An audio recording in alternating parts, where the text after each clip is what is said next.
Hello friends, ഇന്നത്തെ video എന്ന് പറഞ്ഞാൽ ഒരു ചെറിയൊരു മോട്ടിവേഷൻ വീഡിയോ എന്നൊക്കെ പറയാം കേട്ടോ. അപ്പോൾ നിങ്ങൾ ഓർക്കും ഈ തയ്യൽ മെഷീൻ അടിക്കുന്ന ഈ വീഡിയോയും കൊണ്ട് വന്നിട്ട് ഇവൾ എന്ത് മോട്ടിവേഷൻ തരാനാണ്. അതായത് എൻ്റെ ജീവിതത്തിൽ ഞാൻ ഒട്ടും പ്രതീക്ഷിച്ചില്ല കേട്ടോ. ഒട്ടും പ്രതീക്ഷിച്ചില്ല ഞാനൊരു തയ്ക്കാനായിട്ടൊരു തീരുമാനം എടുക്കുമെന്ന് ഞാൻ ഒട്ടും പ്രതീക്ഷിച്ചില്ല. കാരണം എനിക്കൊരു തയ്യൽ മെഷീനിലൊരു സൂചി നൂല് കോർക്കാനൊന്നും ഒട്ടും അറിയുന്ന ഒരാളല്ല കേട്ടോ. ഞാൻ അങ്ങനെയൊന്നും ശ്രമിച്ചിട്ടും ഇല്ല. എന്നെക്കൊണ്ട് പറ്റത്തില്ല എന്ന് പറഞ്ഞ് ഞാൻ ഉപേക്ഷിച്ചിട്ടൊരു പണിയാണേ. കാരണം എനിക്ക് ഒട്ടും ക്ഷമയില്ലാത്ത ഒരാളാണ്. അപ്പം എൻ്റെ വിചാരം തയ്യൽ എന്ന് പറഞ്ഞാൽ നല്ല ക്ഷമ വേണ്ടൊരു വിചാരമല്ല കേട്ടോ, അത്യാവശ്യം ക്ഷമ വേണ്ടൊരു പരിപാടി തന്നെയാണ്.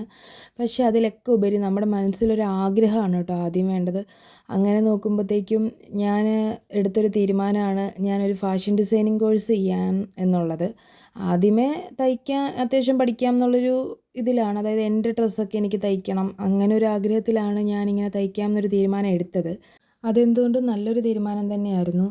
കാരണം കംപ്ലീറ്റ് ഒന്നും ആയില്ല, ജസ്റ്റ് സ്റ്റാർട്ട് ചെയ്തതേ ഉള്ളൂ. എങ്കിൽ തന്നെയും എനിക്ക് ഇത്രയൊക്കെ പറ്റുമെന്ന് എനിക്ക് ഒട്ടും വിശ്വസിക്കാൻ പറ്റുന്നില്ല. കാരണം ആരി വർക്കിൻ്റെ ത്രെഡ് വർക്കൊക്കെയാണ്. ഇപ്പം മുത്ത് വർക്കൊന്നും തുടങ്ങിയിട്ടില്ല.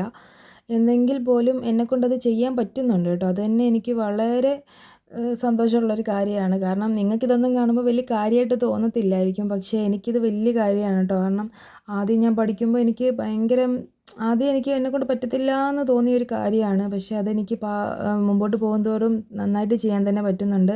തയ്യലാണേലും ഇപ്പോൾ എന്നെക്കൂടെ അത്യാവശ്യം നന്നായിട്ട് ബെറ്റിക്കോട്ടും ഉടുപ്പും വരെയൊക്കെ ആയി. അത് പറ്റുന്നുണ്ട്. അത് എന്നെപ്പോലെ മടിച്ചിരിക്കുന്ന ആരെങ്കിലും ഉണ്ടെങ്കിൽ അവർക്ക് ഉപകാരപ്പെട്ടോട്ടെ എന്നോർത്താണ് ഇപ്പോൾ ഞാൻ ഈ ഒരു വീഡിയോ ഇട്ടത്. കാരണം നമ്മൾ മടിച്ചിരുന്ന് കഴിഞ്ഞാൽ ഒന്നും നേടാൻ പറ്റില്ല. നമുക്ക് നമ്മുടെ വീട്ടിലിരുന്ന് നമ്മുടെ കുഞ്ഞുങ്ങളെയും നോക്കി ഒരു വർക്ക് ചെയ്യുക എന്ന് പറഞ്ഞാൽ അത് വലിയ കാര്യം തന്നെയാണ്.